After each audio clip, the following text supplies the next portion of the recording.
Salam damai sejahtera di dalam nama Tuhan Yesus Kristus. Firman Tuhan untuk kita dengarkan dan kita renungkan bersama pada hari ini dari surat Yakobus pasal yang kelima ayat yang keempat sampai yang keenam. Demikianlah firman Tuhan. Sesungguhnya telah terdengar teriakan besar karena upah yang kamu tahan dari buruh yang telah menuai hasil ladangmu, dan telah sampai ke telinga Tuhan semesta alam keluhan mereka yang menyabit panenmu. Dalam kemewahan kamu telah hidup dan berpoya-poya di bumi. Kamu telah memuaskan hatimu sama seperti pada hari penyembelian. Kamu telah menghukum, bahkan membunuh orang yang benar, dan ia tidak dapat melawan kamu. Berbahagialah kita yang mengerti firman Tuhan ini, melakukannya dalam kehidupan setiap hari. Saudara yang kekasih di dalam Kristus, dosa yang dituduhkan ke atas orang-orang yang disebutkan oleh Yakobus adalah dosa penindasan. Dari dulu sampai sekarang, penindasan masih terus berlangsung dan tidak berhenti. Ada penindasan secara fisik langsung, ada penindasan secara sistem kehidupan duniawi, ada penindasan karena kekuasaan, kerakusan, dan penindasan itu memang sungguh nyata teriakan orang-orang yang tertindas, seperti yang telah dialami oleh orang-orang Israel pada waktu diperbudak di Mesir selama 400 tahun lebih.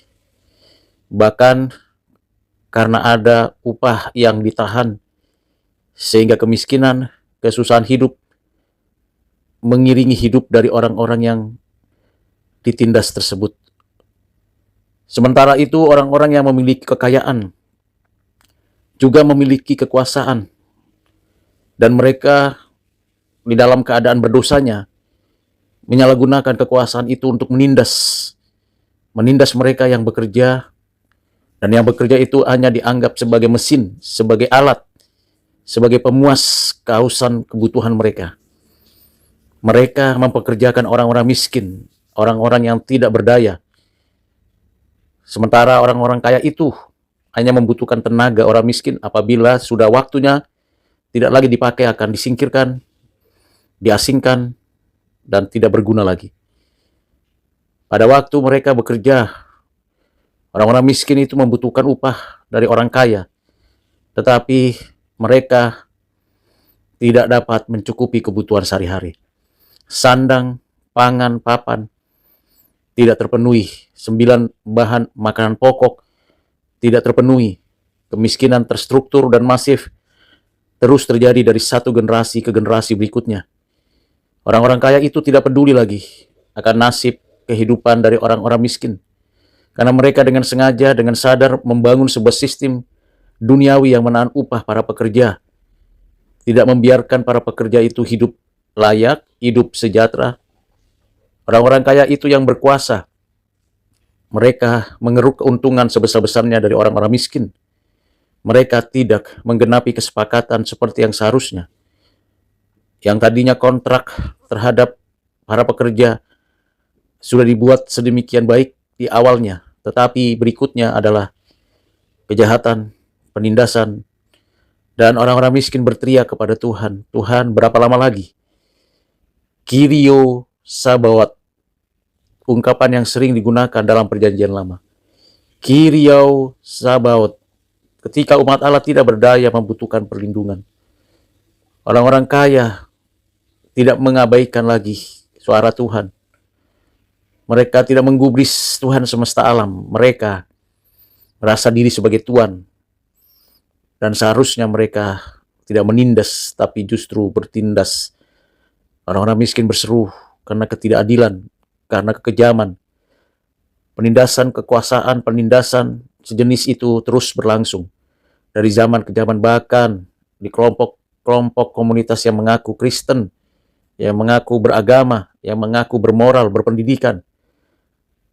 Penindasan terus berlangsung. Yakobus mengingatkan orang Kristen untuk berjaga-jaga terhadap dosa penipuan serta penindasan tersebut. Selain itu dosa lain ialah hawa nafsu dan gairah yang meluap-luap, kemewahan, kemegahan, pesta pora. Itu yang dilakukan orang-orang jahat, orang-orang berdosa.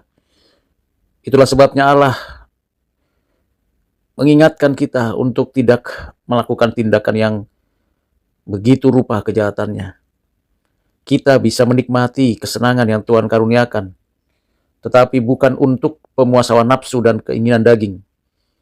Bukan juga untuk mendatangkan murka Allah. Kita menikmati karena bersyukur dan berterima kasih atas segala pemberian dan anugerah Tuhan.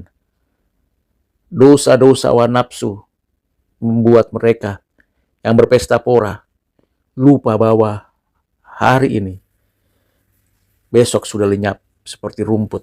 Mereka melupakan Tuhan. Mereka memang nampak berlimpah, kaya, dan begitu mengagumkan. Orang iri, orang bisa cemburu, orang ingin merebut. Tetapi sesungguhnya mereka berada di dalam genggaman murka Allah. Sekalipun dunia menawarkan kesenangan duniawi seperti itu, saudara ketahuilah bahwa itu akan merusak, menghancurkan, dan menunjukkan kebodohan, kebebalan, kesombongan. Apakah kita tidak bisa menikmati berkat dari Tuhan? Tentu bisa. Tetapi kalau itu untuk mendewakan perut, untuk bersenang-senang, untuk menunjukkan diri, kebaikan yang nampak, tampilan luar itu justru menunjukkan kesombongan, kehancuran, kesengsaraan. Karena itu saudara perhatikanlah, jangan kita memuaskan hati dengan hal-hal yang duniawi itu. Dosa berikutnya yang dituduhkan oleh Yakobus kepada mereka yang kaya ialah penganiayaan. Orang-orang itu dengan sadar, dengan sengaja menganiaya, membunuh. Tidak mau melihat orang bahagia, tidak senang kalau ada kesuksesan, keberhasilan.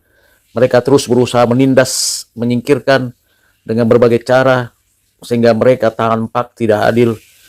Kekayaan mereka gunakan untuk meninggikan diri, menghancurkan keagungan, bergelimang kemewahan dan nafsu, sehingga mereka menari di atas penderitaan orang lain. Saudara yang kasih dalam Kristus, Yakobus mengingatkan kita jangan sampai kita melakukan hal yang seperti itu. Mereka yang melakukan itu sedang menganiaya, membunuh tanpa rasa menyesal. Mereka adalah orang-orang yang berdosa, yang tidak mau bertobat. Bukan betapa banyaknya mereka terima, tapi betapa buruknya sikap mereka di hadapan Tuhan. Tuhanlah yang adil, yang menegakkan keadilan atas mereka yang melakukan kejahatan. Hukuman pasti tersedia. Mereka akan berhadapan dengan kekuatan dari Tuhan. Saudara yang kasih dalam Kristus, dengan demikian kita diminta oleh Tuhan melalui Yakobus untuk sungguh-sungguh memperhatikan hidup yang benar, menjalani firman Tuhan, dan sungguh melakukan kehendak Tuhan dengan serius. Ketahuilah bahwa apapun itu akan lenyap dan Tuhan akan mengadili setiap orang berdasarkan perbuatannya. Tidak ada seorang pun yang luput dari penghakiman dan pengadilan Tuhan. Memang kita tahu bahwa itu masih lama, tetapi keadilan Tuhan pasti dinyatakan dan pasti menunjukkan jalannya yang baik bagi orang-orang Kristen. Kiranya kita bertobat dari kejahatan-kejahatan penindasan, dari kejahatan pemuasan diri, dan dari kejahatan melakukan tindakan penganiayaan. Kiranya Tuhan Yesus menolong kita untuk menjadi orang Kristen yang bertanggung jawab, berakal budi, dan penuh dengan cinta kasih kepada sesama. Tuhan Yesus memberkati. Amin.